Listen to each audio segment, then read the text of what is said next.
So many times people come to therapy and they say, I'm afraid I'm crazy. People tell me I am, my soon to be ex-husband tells me this, or ex-wife. It can go either way. So it's a way to also work through and validate that your feelings are real, and so are the emotions attached to them. Welcome to the Herlihy Family Law Podcast, your trusted source for expert insights on navigating family law matters with clarity and care. Whether you're tackling tough decisions or seeking guidance for your family's future, we're here to help. Let's get started. Welcome back to the Herlihy Family Law Podcast. I'm your host, Allison Herlihy, and today we're talking about something that often gets overlooked in the middle of divorce or other litigation: your emotional well-being. Divorce isn't just a legal process, it's a major life transition that can bring stress, anxiety, grief, and uncertainty. That's why I'm joined today by social worker Sherry Bishop to talk about how individual therapy can help you navigate not just divorce, but any significant life change. We'll discuss what therapy really looks like, how it can support you during difficult transitions, and why having the right emotional support can make all the difference. Sherry Bishop and I know each other pretty well because she's also my mom. Thanks for being here, Mom. I'm very happy to be. Thank you for asking me. Can you tell us a little bit about what your credentials are as a mental health professional? Yes, I am a licensed independent clinical social worker. That means I have a master's and then a period of time after that of individual supervision, and then a licensure exam. There are many different types of people that do therapy, and clinical social workers are one set of those. And how long have you been in the mental health field? A very long time. I started not as a clinical social worker. I have 2 master's degrees, but with my first master's, I began working in mental health in about 1970. And you've worked in hospital settings, private mental health settings, the VA, and Correct. now you work as a private independent therapist, right? That is correct. Yeah. So what is individual therapy and how does it differ from just getting support from your friends or family? Well, individual therapy, friends and family want to be helpful, but their capacity to do that with objectivity is limited by the nature of the relationships. When you're dealing with serious life change issues, you need, in my opinion, someone who can operate and function with clarity and objectivity as they begin to engage with you to look at change. Therapy is a process. It's very important to know that. And you don't want to wear out friends and family by needing them, over an extended period of time. Or your lawyer, right? Yes. I mean, I think, I think those lines can get blurred sometimes, because divorce is such an emotional process. And, yes, we try to tell our clients, if therapy is what you need, we're not trained to give it to you, and you need a professional. Correct. Well, why might someone going through a divorce benefit from having a therapist on their support team? It provides a safe place to, first of all, generally what happens is there is a release of the tensions and the frustrations, the fears, as we begin to identify what would be the projected goals for therapy. What brings you into therapy? And that is a sort of emptying. That's how I conceive of it. But it doesn't stop there.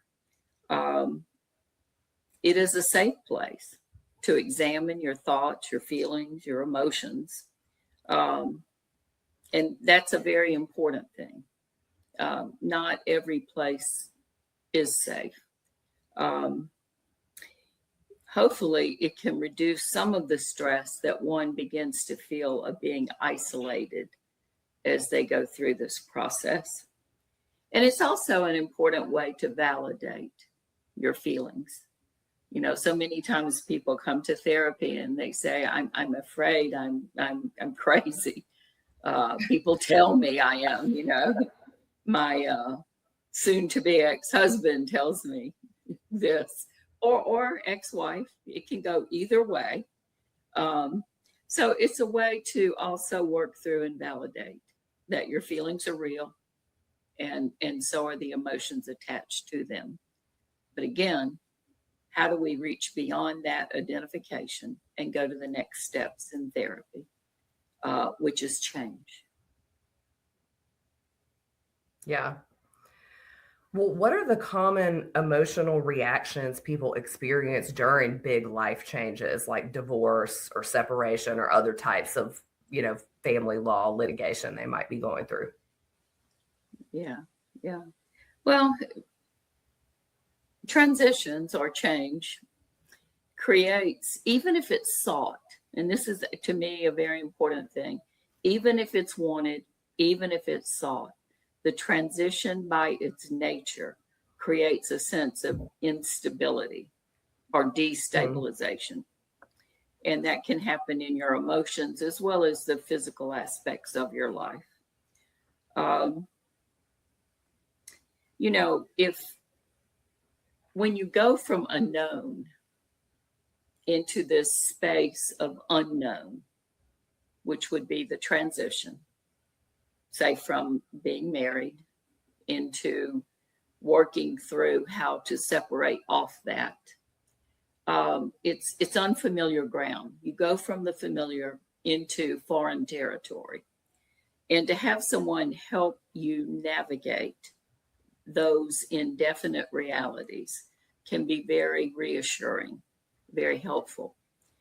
And everyone goes through that when you make a change. You'll get to the other side. You'll get back to firm ground and go forward in life. That's the goal. Yeah. But you have to go through this kind of churning field of emotion and life change to get to this new firm ground. Yeah. We all have life scripts, if you can think of it that way. If a change is script consistent, then it usually doesn't create such sense of instability. Like I graduate from high school, my next step is college or vocational school, whatever it is. It's predictable. But if a script is divergent, say an unanticipated illness or divorce, that can really be a challenge to figure out. We resist change by nature. Human beings do, I think. They seek the familiar. Mm-hmm. That's how we're wired, right? Like for survival. Yes. Mm-hmm. To deal with the known. Right. And all kinds of systems get activated when you are thrown into an unknown. And it's important to know that that's simply part of the process. It's not in and of itself physical. It's a change. And go ahead. One thing I remember reading years ago that I've cited to a lot of my clients over the years is that supposedly divorce is second only to the death of a loved one in terms of traumatic life events that you can experience. Do you feel like that's true? It's very high up there. Yes. There's a scale called the Holmes-Rahe scale, and it talks about, stressors that enter our lives, and it ranks them. And divorce would be up there. Yeah. And I think that's to your point that you made earlier. Like, even if you are seeking this and you know that it's the right thing, you still experience it maybe as a loss or a traumatic event, even if you know it's the right thing to do, which I imagine would be pretty, emotionally confusing. Correct. Yeah. And a lot, I think, too, may depend on the point at which the decision for divorce enters your life.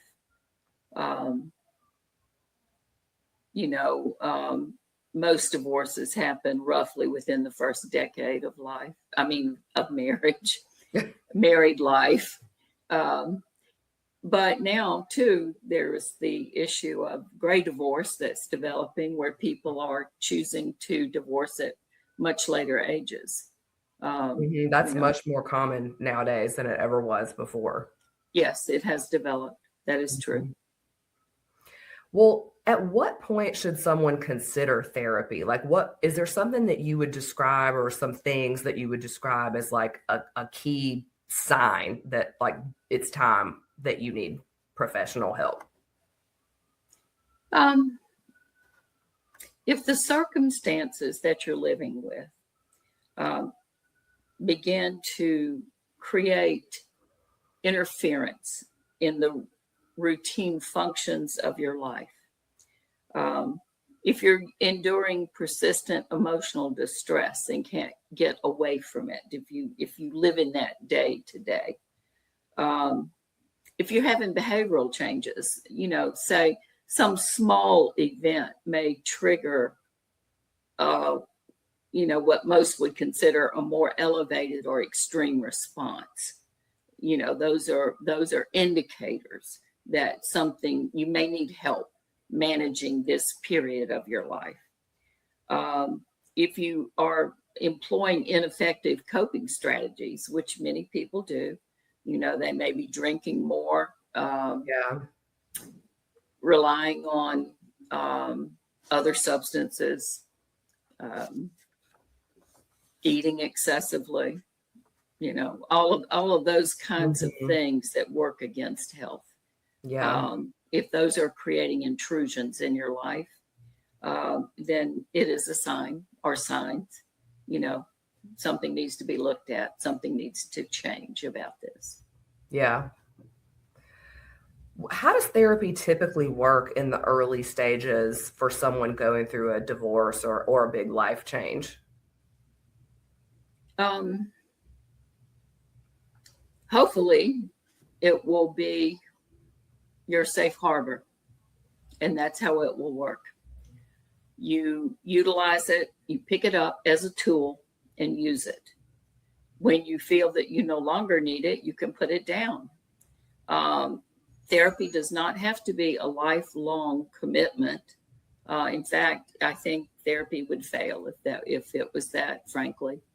One of the big roles of therapy is to equip people with the knowledge and the skill sets to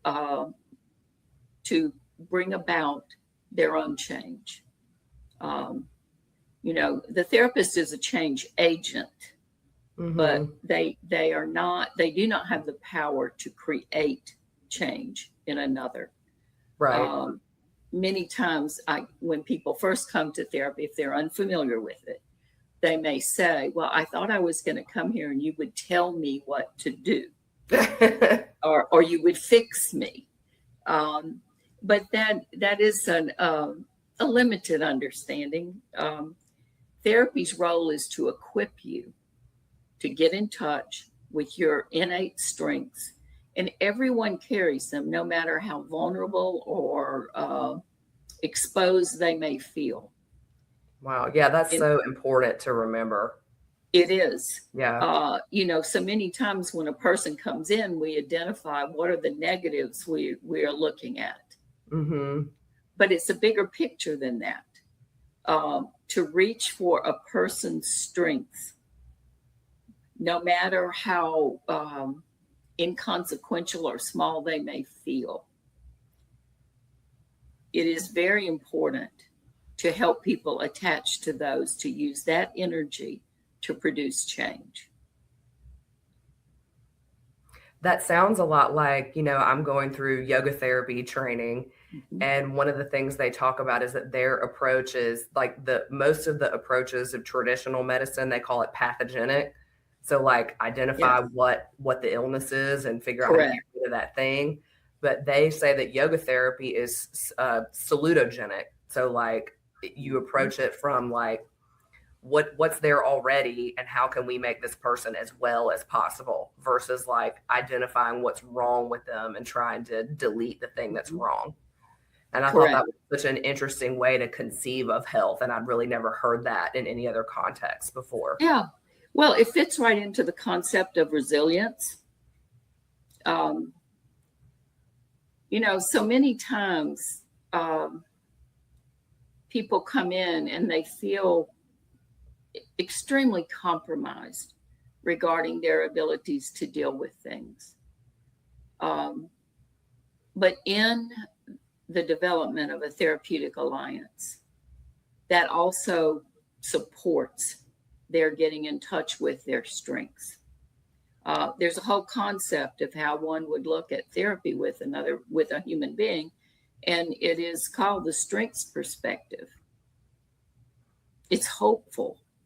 Yeah. And it is not driven by a pathological understanding, of what's wrong.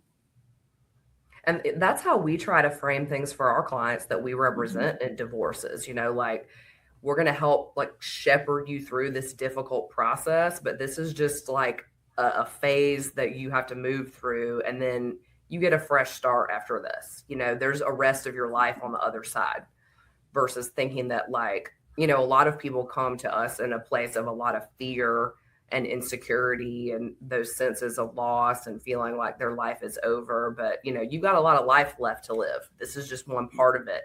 And the good thing about getting divorced is you have the power to sort of shape what your life looks like in the future in a lot of ways that maybe you didn't have before.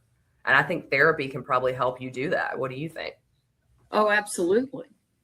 It can create, a whole renewal of outlook that you define. It's not being defined through another human being or their expectations or needs. It's actually a very freeing reality. But so many times, again, people want to cling to the known or feel the need to keep their life, quote, end quote, safe. So there is, resistance is a natural part of the process of therapy. Even though, as you said earlier, a person may understand that change is needed or change is coming, it is natural for a person to resist change. Yeah. So part of the job of therapy is to help with a working through of that and assist people in connecting to, whatever their future will become.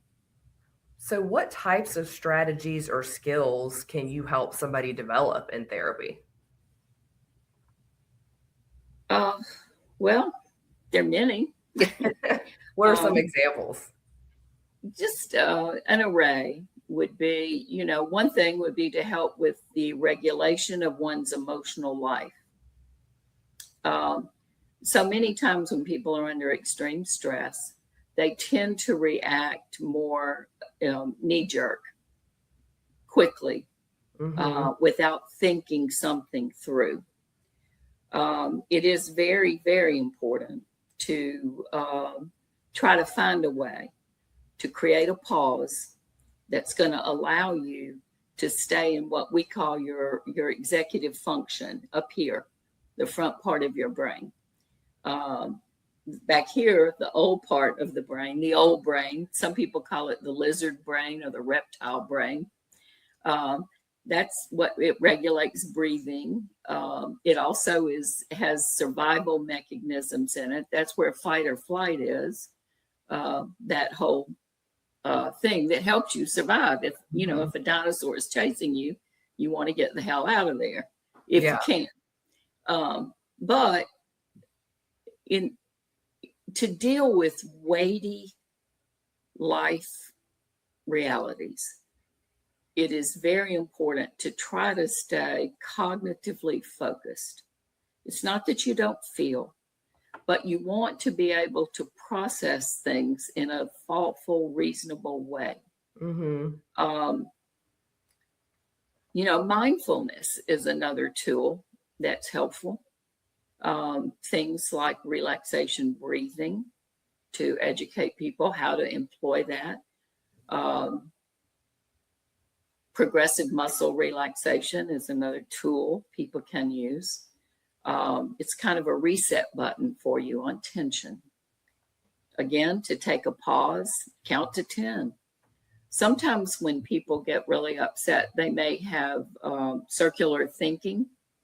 You get on that wheel and you can't get off. The faster like fixating on something. Yes. Yeah. Obsessing. You can employ a mechanism called thought stopping, which, actually you don't have to say it out loud. You can say it in your mind. But if you're alone, say it out loud. You can command yourself, stop, like a literal command. Anything that's going to get your attention and shift it off of the rumination, where you go around and around and around. That's like being in a car up on jacks. You may get in it and gun it, but you're not going anywhere. Right. And the point is to learn how to incorporate and utilize change in a healthy way. Yeah. Because it can be a powerful thing in a good way. Absolutely. Yeah. What are some common misconceptions people have about therapy? You kind of touched on one earlier where you said sometimes people think, I thought I was going to come in here and you were going to fix me. Yes. I think another one is people think you have to be quote unquote crazy to go to therapy. Yeah, that you are, it's only for a more severe level of mental illness. Another one is, which is very distressing to me, is that it's a sign of weakness. It's not.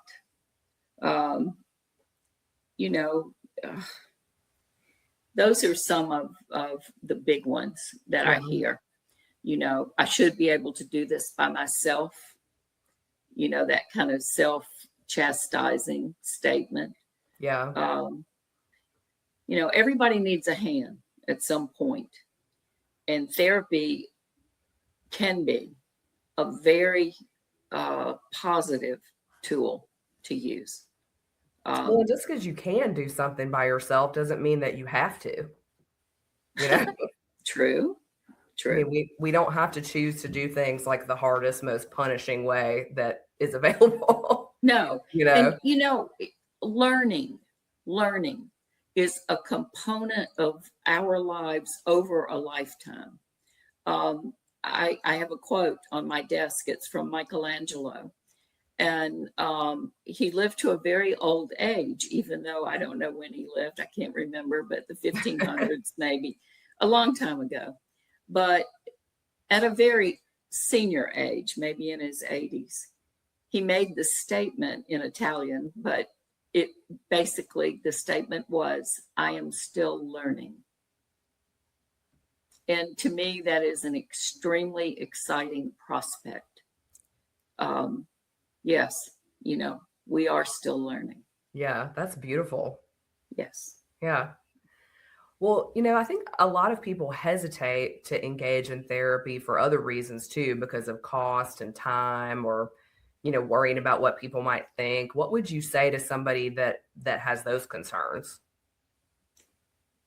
Well, like any service, I mean, there is a cost that is incurred when one seeks therapy.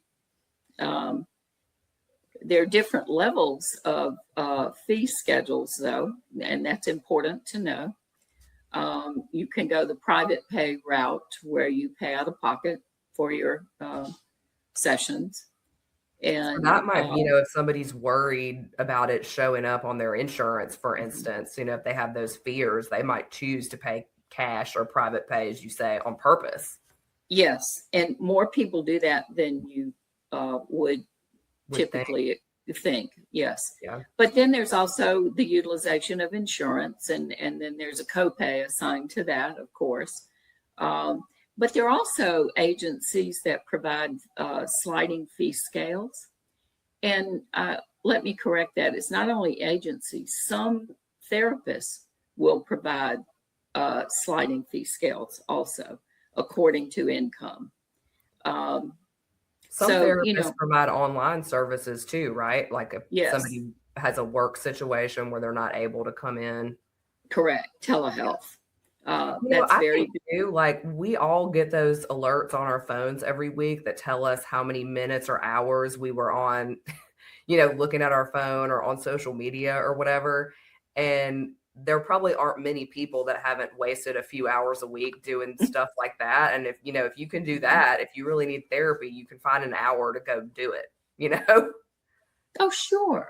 I mean, that we can choose to prioritize what is helpful, when like it seems like the kind of like numbing out and poor coping mechanism things like you kind of mentioned earlier, whether it's drinking or scrolling on your phone or just like zoning out in front of the TV or shopping or gambling or whatever, like if those things feel good to you, you can find the time to do them. But, you could choose to reallocate your time in a different way that's more helpful to you in the long term. Yes. Yeah. Well, to try to live with a constant dopamine hit as a way of approaching life, it's a pretty risky way to do that. Yeah, for sure. Well, what about that? Some people are worried that people will know or what people will think. What do you have to say to people that are worried about that? Well, all of therapy is confidential, and it's very important not to overlook that.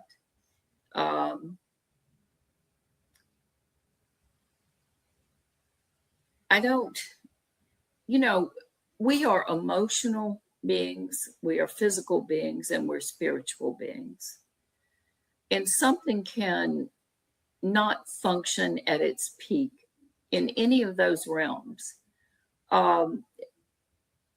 If there was something wrong physically, most people go to the doctor. They don't hesitate.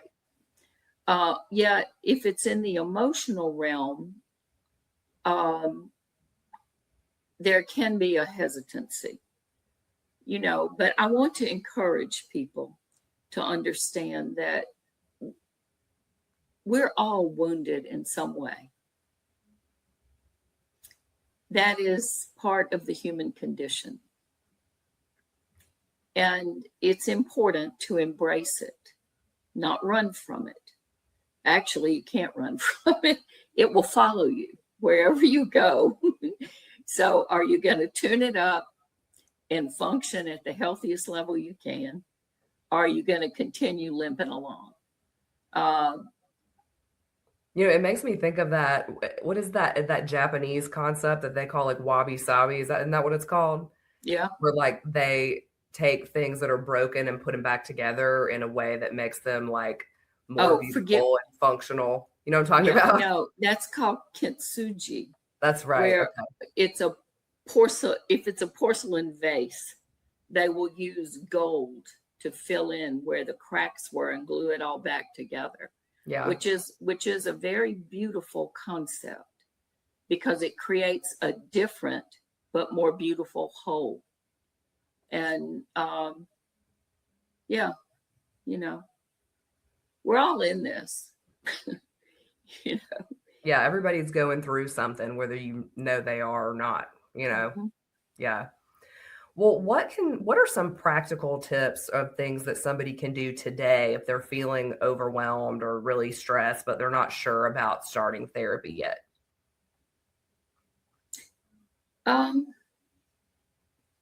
The one that pops to mind most quickly is to try to maintain the routines of living. Be very aware and cognizant of the need for that. And when I talk about that, I mean things that are in the drive states that we live with as people, Sleep is a big one. Healthy sleep patterns are essential, and that's fully under an individual's control. Nutrition. We are what we eat. Sometimes when people get to not feeling well, they may seek hits of sugar off and on over the day just to sustain them for a quick burst of energy. Again, that ultimately is going to work against health. Mm-hmm. The Or same do the with- opposite and not eat. Yeah, that too. Yeah. Yes. Yeah. Anything that pushes out to the extremes, overeating, not eating, too much sleep, too little sleep. Yeah. Those are, again, I guess going back to the warning signs we talked about. Anything that's out there that doesn't bump around somewhere in that golden mean in the middle should alert you to a need to look at things. So these are kind of all those basic things that I think most of us know are things we need to do to stay healthy in general, but get overlooked or pushed to the side for a million different reasons. Correct. Exercise is another one. Enough sleep, exercise, drinking water, yeah, nutrition, all those kind of things. The thing about exercise too, they say that, if you can walk, it doesn't have to be a run. It doesn't have to be, an intense pace. Walk, get outside, get in nature, breathe deeply. 30 minutes a day is more than adequate. And it doesn't have to be done in one 30-minute segment. It can be broken down, say 10 minutes at breakfast, 10 at noon, 10 in the evening. I don't know any human being that can't manage that if they elect to. If they can walk. That's true. Yeah. I know a few years ago, I started walking a mile every morning before work without having headphones in. So, normally we have all these constant inputs, whether it's like music or podcasts or news or whatever. And I started doing that very intentionally. And I mean, I feel like I get some of my best ideas on those walks. Oh, sure. And, it creates an attunement, not only to the external world, but also more to the internal world. Mm-hmm. And so many times when we don't feel well, we numb off to ourselves. Yeah. I remember one day when I was going through kind of a rough time, a rough time. I walked outside and I was walking. I know this sounds, anyway, I looked down. I was walking on asphalt. I looked down and there was one yellow flower somehow had pushed up through that asphalt and was sitting there very proud and in full bloom. And I thought, wow, that thing has an urge to live and to thrive. and so can I. It's very important to not pull back from life, to remain engaged in it. Yeah, that's great insight.